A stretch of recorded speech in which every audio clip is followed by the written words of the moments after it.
The start of this year marked the end of a 9-year battle in Iraq. And as the president proposes to shrink the military's budget by billions of dollars and thousands of troops, many men and women are finding themselves going from combat boots and camo to suits and ties. Army veteran Sean LinZy deployed to Iraq in 2007. The average day, my alarm clock was usually incoming mortars. Stationed in Camp Taji, north of Baghdad, LinZy lost 9 comrades that year. Unfortunately, brothers in arms passed away, they've fallen.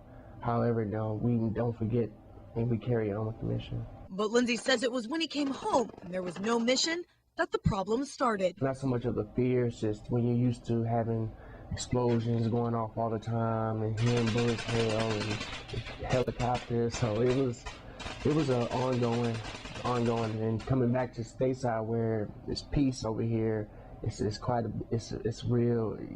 It's kind of difficult to adjust back to it. A couple years later, he was diagnosed with post-traumatic stress disorder and not allowed to deploy again. A lot of anxiety, a lot of depression. I think one of the biggest things is sleep disturbance. PTSD is something counselor Larry Rapp sees all too often. Rapp works with men and women already out of the military or in the process of separating. The U.S. Department of Veteran Affairs, or VA, found that PTSD and depression affect 11 to 20% of soldiers returning from Iraq and Afghanistan. To make things tougher for these vets, the unemployment rate sits at more than 9%, higher than the rest of the nation. Rapp says without a job, comrades, or a mission, many troops are struggling to transition into civilian life. My biggest concern is for them to get the help they need.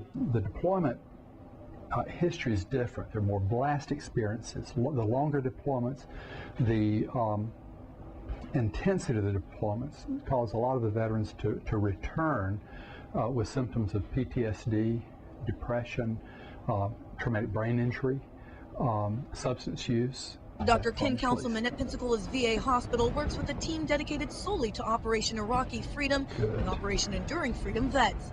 Formed in 2007, the team consists of a nurse, social worker, doctor, and chaplain. And it takes a team to address the needs.